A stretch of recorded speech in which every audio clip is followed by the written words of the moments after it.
औज़ु बिल्लाहि मिनश्शैतानिर्रजीम बिस्मिल्लाहिर्रहमानिर्रहीम।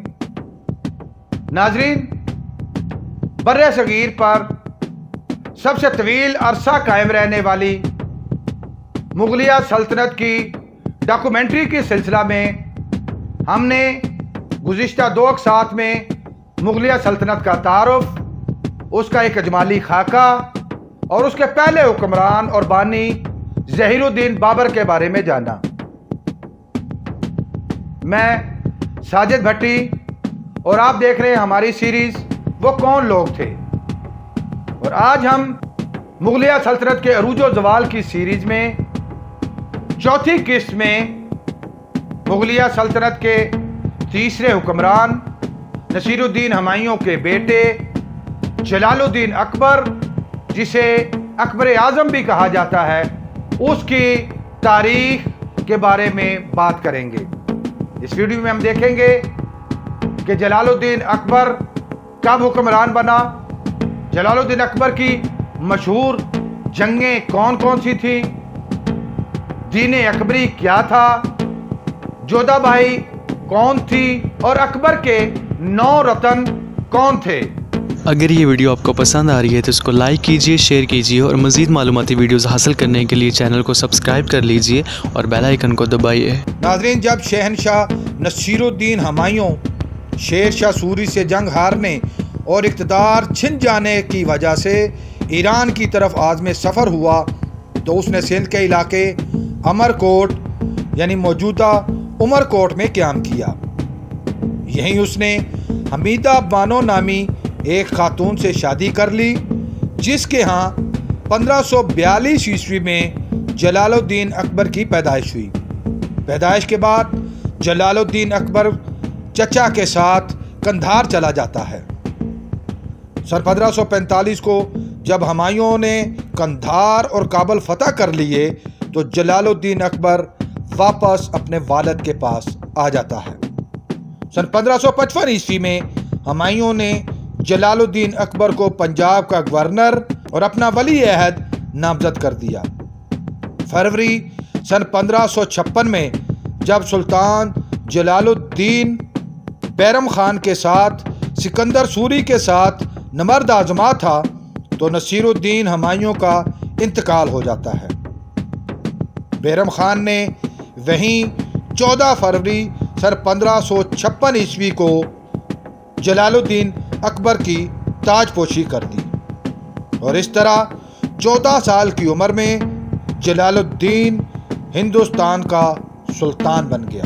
जलालुद्दीन अकबर के इक़्तिदार संभालते ही पूरी रियासत में बगावतें फूट पड़ती हैं और उसे शदीद मुज़ाहमत का सामना करना पड़ता है।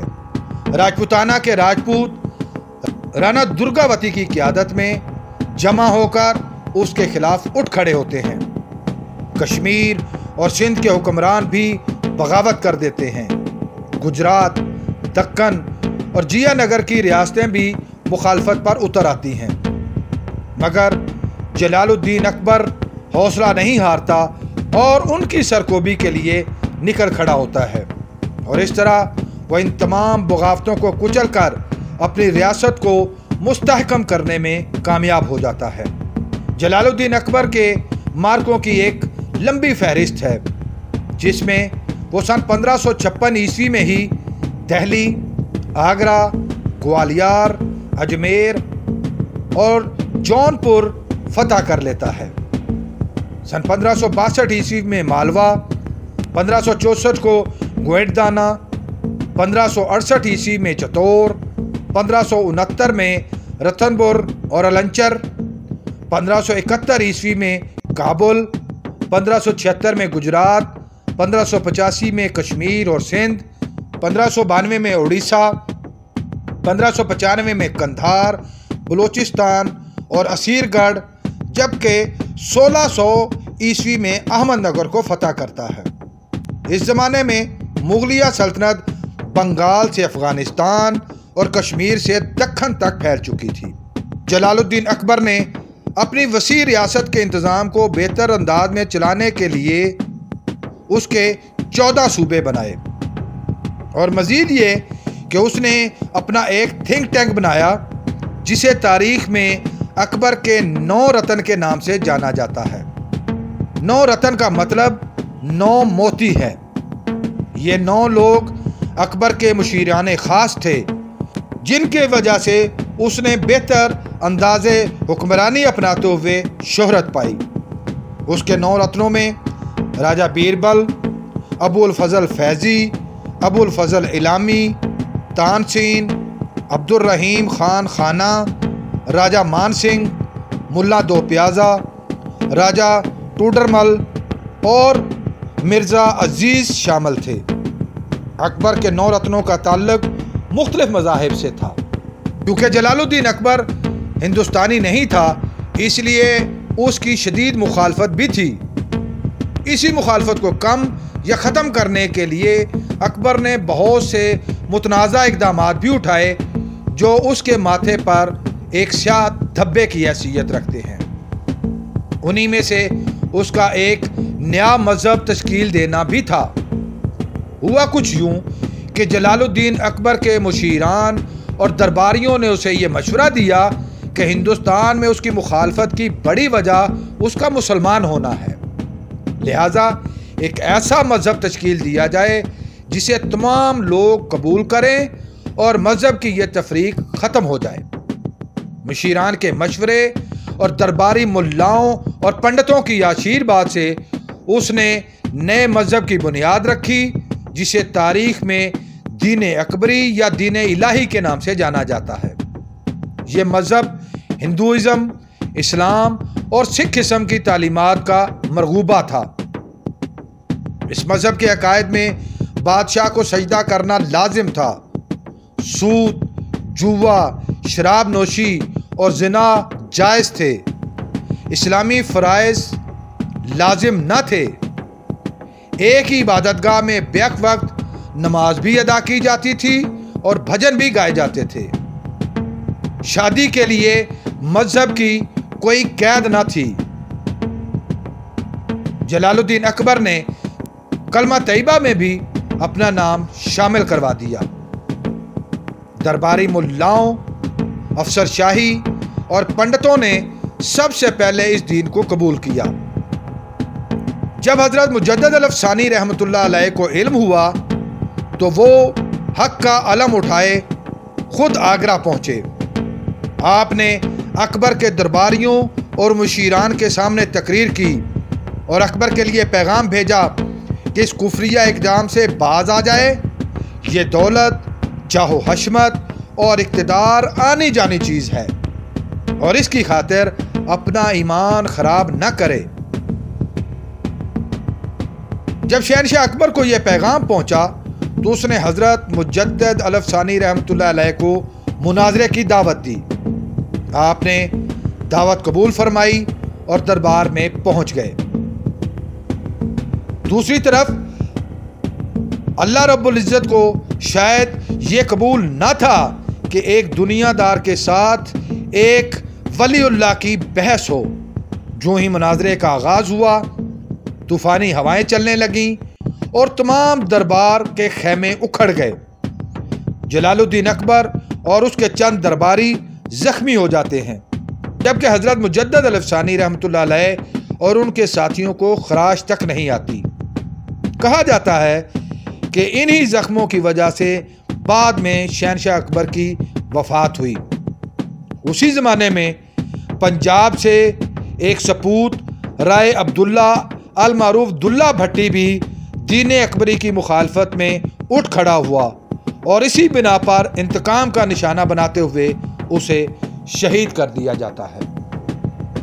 लाख जतन और खौफ के माहौल के बावजूद सिर्फ चंद हजार लोगों ने ही दीन अकबरी को इख्तियार किया। बाद में इनकी तादाद भी कम होती चली गई। हिंदुओं के साथ ताल्लुकात की बेहतरी के लिए शहनशाह अकबर के इक़दामात यहीं नहीं रुकते।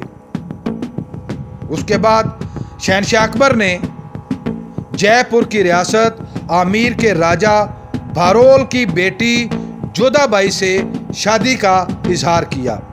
जोधा बाई इस शर्त पर शादी के लिए तैयार हो जाती है कि शादी के बाद उसे मजहब तब्दील करने के लिए मजबूर नहीं किया जाएगा। शहनशाह अकबर इस शर्त को तस्लीम कर लेता है और इस तरह उनकी शादी हो जाती है। शादी के बाद अकबर ने महल में एक छोटा सा मंदिर बनवाया जिसमें जोधा भाई अपनी मूर्तियों की पूजा किया करती थी। शहनशाह अकबर ने जोधा भाई का नाम तब्दील करके मरियम अज़-ज़मानी रखा, जो बाद में उसके शाही नाम के तौर पर मशहूर हुआ। इसी मरियम अज़-ज़मानी के वतन से 31 अगस्त सन 1569 ईस्वी को नूरुद्दीन जहांगीर पैदा हुआ। जलालुद्दीन अकबर की ज़िंदगी के अहवाल शहज़ादा सलीम और अनारकली की मोहब्बत और उसके अंजाम के तज़किरे के बगैर मुकम्मल नहीं हो सकती। वाक़या कुछ यूँ है कि जलालुद्दीन अकबर की कनीज़ों में एक इंतहाई खूबसूरत दोशीज़ा जो हरम में इंतहाई अहम मुकाम रखती थी, जिसका नाम नादरा बेगम था। अकबर ने उसकी खूबसूरती से मुतासिर होकर उसका नाम अनारकली रखा। उसके बाद तारीख में नादरा बेगम को अनारकली के नाम से जाना जाता है। शहज़ादा सलीम अनारकली के हुस्न का दीवाना हो जाता है और उनके दरमियान मोहब्बत बढ़ने लगती है। सन 1599 ईस्वी को अबुल फजल शहज़ादा सलीम और अनारकली के ताल्लुकात पर शक करता है। वो अपने इन शकूक का इजहार शहनशाह अकबर के सामने करता है और बाद अज़ां जलालुद्दीन अकबर कड़ी नज़र रखता है और एक दिन दरबार में दोनों को आंखों से इशारे करते हुए खुद देख लेता है। मुगलिया सल्तनत का आने वाला शहनशाह किसी कनीज़ की मोहब्बत का शिकार हो, ये बात जलालुद्दीन अकबर को पसंद ना आई और उसने शहज़ादा सलीम और अनारकली को इस अमल से रोकने की कोशिश की। शहज़ादा सलीम बागियाना रवैया इख्तियार कर लेता है। तारीख में रिवायत मशहूर है कि उसके बाद शहनशाह अकबर ने अनारकली को सज़ा के तौर पर जिंदा दीवार में चुनवा दिया, जिससे उसकी मौत वाक़या हो गई। बाद मौरखीन इस वाक़या को महज एक फर्जी दास्तान मानते हैं। अनारकली का मज़ार लाहौर में बताया जाता है। अक्सर तारीखदानों के नज़दीक ये मकबरा भी अनारकली का नहीं बल्कि शहनशाह जहांगीर यानी शहज़ादा सलीम की एक प्यारी और हर दिल अजीज़ बीवी साहिब जमाल बेगम का है। नाज़रीन, अगरचे सुल्तान जलालुद्दीन अकबर एक अनपढ़ हुक्मरान था, मगर उसे इल्म का बहुत ज़्यादा शौक़ था। वो पढ़ नहीं सकता था, मगर उसने उलमा की एक जमात तैयार की और वो उनसे मुख्तलिफ कुतब सुनता था। उसने नादिर और नायाब कुतब की एक लाइब्रेरी बना रखी थी, जिसमें 24,000 से ज़ायद नायाब कुतब मौजूद थीं। शहनशाह अकबर की ज़िंदगी के आखिरी साल इंतहाई तकलीफ़ दह साबित हुए। इन सालों में उसकी वालदा का इंतकाल हो जाता है। उसके बाद उसके जवान साल शहजादे दानियाल की मौत वाक़या हो जाती है। बाद अज़ां अबुल फजल और शहजादा सलीम भी उसके बागी हो जाते हैं। इन्हीं परेशानियों में वो बीमार हो जाता है और 27 अक्टूबर सन 1605 ईस्वी को अपने खालके हकीकी से जा मिलता है। उसे आगरा में दफन किया जाता है और बाद में उसी मुकाम पर एक आलीशान मकबरा तैयार करवाया जाता है। बाद मौरखीन का ख्याल है कि शहनशाह अकबर ने ज़िंदगी के आखिरी अय्याम में दीन अकबरी से तौबा कर ली और दोबारा इस्लाम कबूल कर लिया था, मगर हकीकत सिर्फ अल्लाह की ज़ात को ही मालूम है। और इस तरह मुगलिया सल्तनत का एक और बाब ख़त्म हुआ। नाजरीन, हम अपनी आइंदा वीडियो में मुगलिया सल्तनत के चौथे हुक्मरान शहनशाह नूरुद्दीन जहांगीर के हालात ज़िंदगी की तफसीलात जानेंगे। हम जानेंगे कि जहांगीर यानी शहज़ादा सलीम और अनारकली की मोहब्बत की दास्तान की हकीकत क्या है। जहांगीर अपने वालिद की हुकूमत का बागी क्यों बना। जहांगीर के बेटे शहज़ादा खुसरो की बगावत पर उसका क्या अंजाम हुआ। जहांगीर ने हज़रत मुजद्दद अल-अफ़सानी रहमतुल्लाह अलैह को कैद में क्यों डाला। अगर आप इस वीडियो के बारे में अपनी राय देना चाहें तो कमेंट्स बॉक्स का इस्तेमाल करें।